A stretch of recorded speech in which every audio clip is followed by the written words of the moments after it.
It is that time of year where we count down the top 5 laptops for students, but this year we have something very special planned. We have 3 separate student guides coming.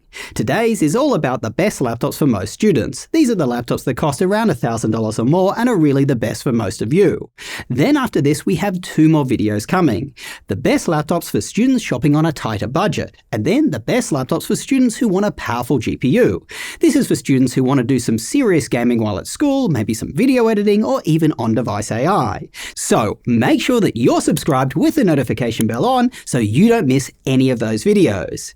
Anyway, as per usual, all laptops that I talk about today will be in the description below and on our website at bestlaptop.deals. Over there you'll find even more student laptops than what I have time to cover. We have a laptop buying quiz to help you quickly narrow down your options, and you'll be able to see the pros and cons of each laptop we list there, including a link to our full review of it. We have a price tracker, and we even call out when the laptop's current price makes it a must buy. Guys, I really feel it's going to be the hub for laptop buying this back to school season.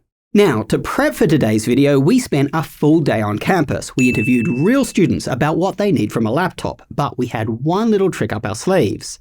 If they had a crappy laptop, we surprised them by giving them a brand new one. It was such a cool experience. Anyway, I'll place a link to that video down below.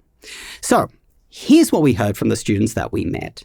Most students don't care what their laptop looks like or feels like, but they really care how it runs. Students want to know that all applications they need will run and will run well. That means solid battery life was a big thing. No one wants to worry about having to find an outlet or carry a charger. Students also want a laptop that has a screen large enough to get real work done, but they don't want a laptop that's so big and heavy it's a pain to carry around. They also want a screen that is bright enough to work around campus, especially, of course, in coffee stores. On the screen itself, several said they do like having a touchscreen, and multiple students mentioned that the hinge being sturdy was important, so that the screen just didn't topple over. When it comes to ports, students specifically called out the need for an HDMI port. Say you want to plug into an external display to share your work with other students that's on campus, or just plug into an external monitor when at home. Most students just don't have the money to spend on one of the newer, more expensive monitors that runs everything off a single USB-C cable, so HDMI still dominates on campus. And of course, students do not want to carry around an adapter. Performance was a very big factor. Every student we spoke to brought that up, but it was by far the most misunderstood. I heard the usual, my computer is slow because I don't have enough memory. I have lots of browser tabs open and Task Manager says my memory usage is high. This is not how modern computers work. Browser tabs that are not active are just paged out to storage. Now, paging to and from a modern SSD, it's a pretty quick operation. You're unlikely to notice any lag. Plus, modern operating systems always max out your memory. If there is spare memory, they try to predict what you're likely to use and just keep that in memory just in case. So saying your memory usage is high, it does not necessarily mean you need more. The only students who really need more than 16 gig are those working with very large data sets in their application themselves, like video editors do, or those who plan to run a virtual machine on their laptop or large language models. This last one, by the way, it actually uses VRAM, i.e. graphics memory, rather than system memory though. I'll cover this topic in much greater detail in that other video I have coming for students who are buying a laptop with a powerful GPU.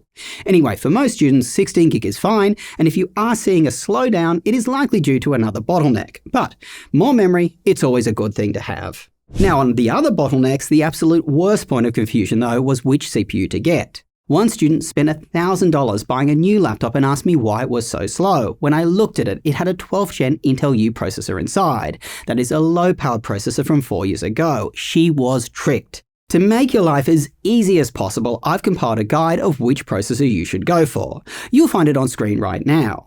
My favourite ones for students are Apple's M4 or Intel's Lunar Lake, also known as Core Ultra Series 2 with a V at the end. Guys, no wonder people are so confused. Anyway, both these processors give you enough performance, long battery life, little heat and fan noise, and a decent integrated GPU.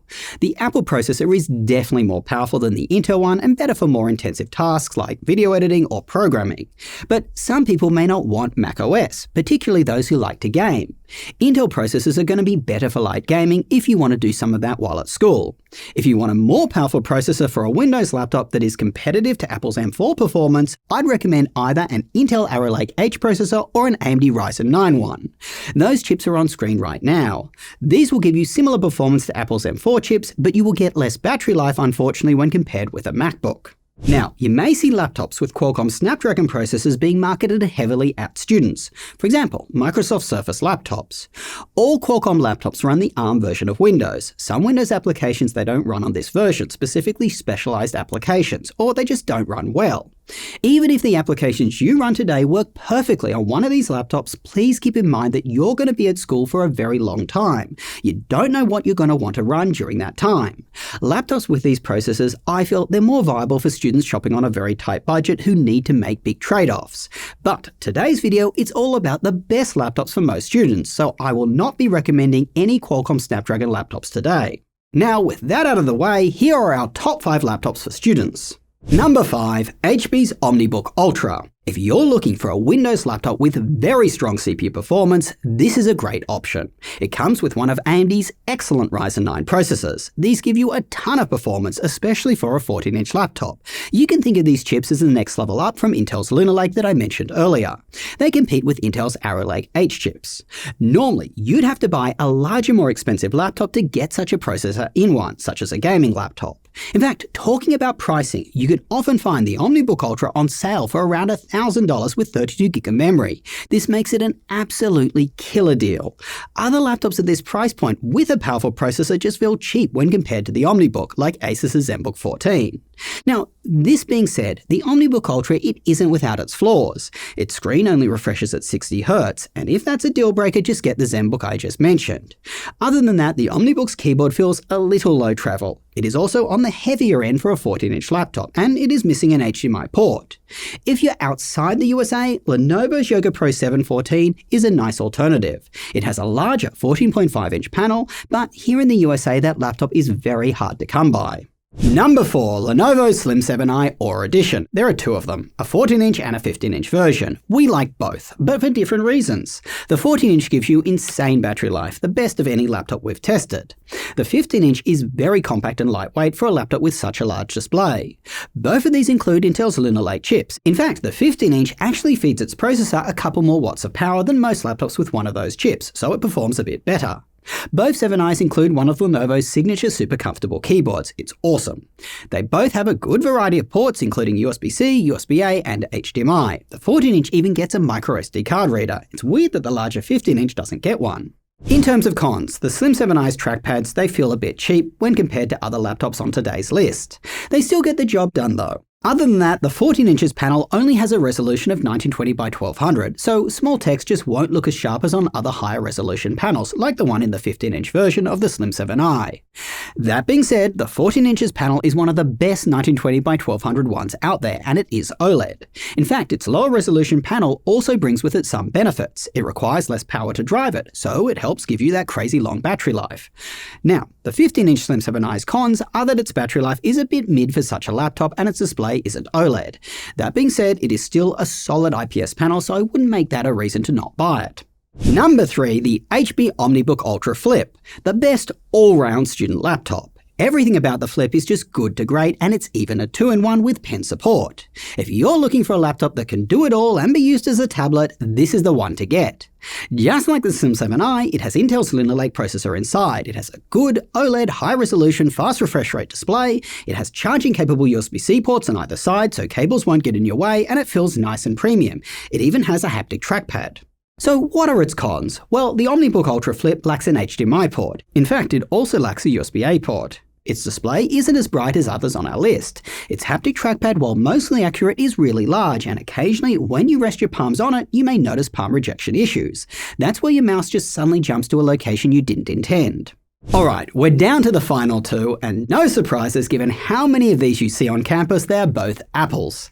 In fact, I've something very funny to share with you. When we were on campus giving away free laptops to students, Apple's MacBooks were the ones we were scared of. We knew that we couldn't run up to a student who had one to give them a free laptop because the one we were giving them probably wasn't better than the one that they already had. Anyway, coming in at number 2 is my personal favourite laptop of all time, the MacBook Pro 14. If you could afford one and you're not doing something that requires a Windows laptop, these really are the best laptops that you can buy. They are really well built, they feel very premium, and they have a phenomenal display. Bright, fast refresh rate, high resolution, 14.2 inches, you'll be able to see a ton of content on it. Its keyboard is very comfortable, it has the best trackpad of any laptop, it has the best speakers of any 14-inch laptop, it has a great webcam. It even includes a variety of ports, including Thunderbolt 5, HDMI, and an SD card reader. But wait, there is more. The MacBook Pro comes with one of Apple's phenomenal M4 processors. The M4 Pro chip in particular is very impressive in this laptop, both in raw CPU performance, GPU performance, and power efficiency. They sip power when compared to Windows alternatives. This is particularly noticeable in real-world use, when MacBook Pros significantly outlast Windows competitors. Look, the MacBook Pro 14 is the laptop that you just don't have to worry about. You buy it and it does almost everything really, really well. So why is it number 2 and not number 1 then? Well, in the context of students, it's really expensive. The configuration that I feel makes this laptop shine is the one with the M4 Pro 14-core chip, 24GB of memory, and 1TB of storage. That will allow you to do pretty much everything on this laptop. We're talking intense video editing or intensive coding. But for that config, you're looking at around $2,000, and that's when it's on sale. So yes, it is awesome, but it's also expensive, and it isn't upgradable in any way after you buy. By the way, Sierra did bring up a point that there are other laptops out there that you could buy at this price point, like Asus's Zephyrus G14 and G16, but I'm not going to talk about them today, as I feel that they don't have as broad a appeal as the MacBook Pro 14. Many students, they won't want a laptop with a dedicated GPU that will just make their laptop run hotter and drain their battery faster. We'll cover those laptops, I promise you, in that other student buying guide that I mentioned for people who want a laptop with a dedicated GPU. Anyway, with that said, it's time to announce our winner. Our number 1 pick for the best laptop for students is, you guessed it, Apple's MacBook Airs with M4. As I mentioned, MacBooks, they ooze quality. They feel very well built, their design is top-notch, their creature comforts like webcam, speakers, and trackpad are all good, which is rare on a Windows competitor. MacBook Airs are also super portable, being very lightweight and compact, particularly noticeable on the 15-inch version. Plus, the M4 processors inside them are fantastic, as I said. What seals the deal, though, is that Apple actually reduced the price of their MacBook Airs this year, and they increased their starting memory. This just makes them an incredible buy for students. In fact, it's crazy that the MacBook Airs are now the best value for money student laptop that you can get. Now, we do like both screen sizes, the 13-inch obviously if you want more portability, and the 15-inch if you want more productivity. By the way, do not be scared of the 13-inch's smaller 13.6-inch display. macOS has excellent type fonts and MacBooks have very bright, high-resolution displays. This means you can see more content on screen than a similar-sized Windows laptop. The main cons of the MacBook Airs are that the displays just don't give you a fast refresh rate. They also have very limited ports and they don't have a fan to cool their processors. So, the M4 chip in them, it runs slower than it does in a MacBook Pro. Actually, they do have smaller batteries too, so even though the M4 chip does sip power, it's kind of negated by its smaller battery. This means that the MacBook Airs are no longer the best laptops for battery life, more like a very good laptop for battery life. Alright, that's our top 5, but before I go, I do want to give you 2 honourable mentions. These are laptops for a very specific type of student. First is the Dell XPS 13. If you're looking for the prettiest laptop to have on campus, this is probably it. It's built incredibly well, it looks fantastic, and it is very compact. Its main downsides are its limited ports. It doesn't have a physical function row, and its trackpad is built into its palm rest, so it can be hard to find. Its battery life is also less than the Slim 7i that I mentioned earlier, as the XPS has a smaller battery. Second honourable mention is the Asus ZenBook S14. This is the one to get if you want a super portable laptop for school that doesn't compromise its build quality. It is very compact and portable, especially considering it has a 14-inch display. That, by the way, is an OLED display and gives you a fast refresh rate and a high resolution. And bonus, it includes an HDMI port. Its main negatives are that its display just doesn't get as bright as we'd like, and its screen is super glossy and very reflective, so best used indoors in a slightly dimmer environment. Well, I hope this guide helped. For more recommendations and what we think of other laptops, make sure to check out our website at bestlaptop.deals. Especially, check out the Laptop Finder quiz. We literally designed it with students in mind. Also, don't forget that students, you guys often receive laptop discounts. Make sure to take advantage of them, but don't assume that these are the best prices that you can get the laptop at. We found countless examples where even with the student discounts, the laptops are more expensive than other deals. The price tracker on our website, it will help you keep an eye on this. Finally, when you're getting close to graduation, I do have a second channel on business, Just Josh Biz. It covers my corporate career after university. I ended up rising right up the ranks to the highest level on Wall Street. I even hired a ton of university graduates. So over there, I talk all about career success, including how to get noticed in a job application and how to write a great resume. Hopefully you'll find it useful. Good luck at school, make your parents proud. Until next time, go do something awesome with your day, and I will catch you later.